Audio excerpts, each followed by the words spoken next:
உலக அன்னையர் தினத்தை முன்னிட்டு சுதா கருத்தரிப்பு மையம் நடத்தும் குழந்தையின்மைக்கான மாபெரும் இலவச மருத்துவ ஆலோசனை மே 31 வரை அனைத்து கிளைகளிலும்.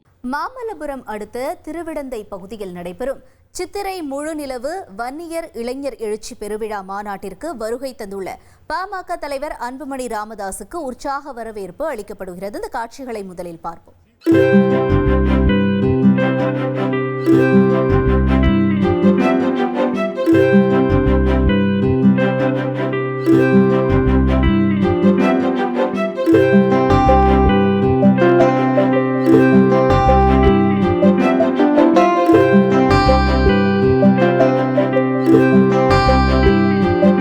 கூடுதல் விவரங்களை செய்தியாளர் தாயுமானவன் வழங்கிட கேட்போம். தாயுமானவன் வணக்கம்.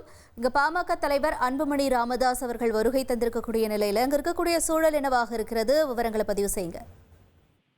12 ஆண்டுகளுக்கு பின்பாக பாமக சார்பில் சித்திரை முழு நிலவு வன்னியர் இளைஞர் பெருவிழா மாநாடு என்பது மாமல்லபுரத்தை அடுத்த திருவிடந்தை பகுதியில தற்போது நடைபெற்று வருகிறது. தமிழகத்தின் பல்வேறு பகுதிகளில் இருந்து பாமகவினர் லட்சக்கணக்காக திரண்டு தற்போது இந்த நிகழ்ச்சியில பங்கெடுத்திருக்கக்கூடிய காட்சிகளை நம்மால நேரடியா பார்க்க முடிகிறது. 12 ஆண்டுகளுக்கு பின்பாக நடைபெறக்கூடிய இந்த விழா என்பதன் காரணமாக ஏராளமான பாமகவினர் வன்னியர் சமுதாய மக்கள் இதுல பங்கெடுத்திருக்கிறாங்க. மாலை சரியாக 4 மணி அளவுல இந்த திருவிடந்தை பகுதியில இந்த மாநாடு என்பது தொடங்கி இருந்தது. 100 ஏக்கர் பரப்புள்ள மாநாட்டு திடல் என்பது அமைக்கப்பட்ட நிலையில 1,80,000 பேர் அமரக்கூடிய வகையில இருக்கைகள் என்பது போடப்பட்டிருந்தது. ஆனால் பாமகவின் தரப்பிலும் வன்னியர் சமுதாயத்தின் மக்களும் குறிப்பாக 2 லட்சத்துக்கும் மேற்பட்டோர் இந்த நிகழ்ச்சியில பங்கெடுத்திருப்பதாக தகவல்கள் என்பது வெளியிடப்பட்டிருக்கிறது. மாநாட்டு திடலுக்கு வருபவர்களுக்கு வசதியாக ஏராளமான ஏற்பாடுகள் இங்கே மேற்கொள்ளப்பட்டிருக்கிறது. 3000த்துக்கும் மேற்பட்ட இடங்கள்ல குடிநீர் கழிப்பட வசதிகள் என்பது மேற்கொள்ளப்பட்டிருக்கிறது. கடந்த காலங்கள் போல் சட்டம் ஒழுங்கு பிரச்சனைகள் ஏற்படாமல் இருப்பதற்காக 5000த்துக்கும் மேற்பட்ட காவல்துறையினர் பாதுகாப்பு பணியில ஈடுபடுத்தப்பட்டிருக்கிறாங்க. மாநாட்டிற்கு வரக்கூடிய வாகனங்கள் பாதுகாப்பா நிறுத்துவது முதல் மாநாடு முடிந்து செல்லுவது வரை என போக்குவரத்து நெரிசலை தவிர்க்க காவல்துறையினர் பல்வேறு கட்டுப்பாடுகளை வைத்திருக்கிறாங்க.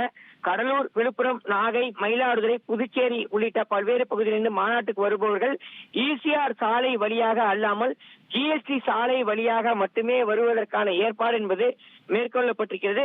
தொண்டர்கள் முழு கட்டுப்பாட்டோடு காவல்துறை அறிவுறுத்தலின் அடிப்படை கட்டாயம் பின்பற்றி அமைதியான முறையில வாகனத்துல வருவதற்கான அனைத்து ஏற்பாடுகளும் பாமக சார்பில் மேற்கொள்ளப்பட்டிருக்கக்கூடிய காட்சிகளை பார்க்க முடிகிறது. மாலை சரியாக 4 மணிக்கு புஷ்கோணம் குப்புசாமி இசை கச்சேரி என்பது நாட்டுப்புற கலை நிகழ்ச்சிகளோடு தொடங்கியிருந்தது. இதற்கு பிறகாக பாமக தலைவர் அன்புமணி ராமதாஸ் தன்னுடைய குடும்பத்தோடு விழா நடைபெறக்கூடிய மேடைக்கு வருகை தந்திருந்தார். அவருக்கு ஒரு உற்சாக வரவேற்பு என்பது தொண்டர்களால அளிக்கப்பட்டிருந்த காட்சிகளை நம்மால நேரடியா பார்க்க முடிந்தது. பாமக தலைவர் அன்புமணி ராமதாஸ் மட்டுமின்றி அவரது மனைவி சௌமியா அன்புமணி மற்றும் அவரது குழந்தைகள் என பலரும் இந்த மகள்கள் என அனைவருமே இந்த நிகழ்ச்சியில பங்கேற்றிருந்த காட்சிகளை நம்மால இங்கே பார்க்க முடிந்தது. தொடர்ந்து வன்னிய சமுதாய மக்களுக்கான குறும்படமும் திரையிடப்பட இருக்கிறது.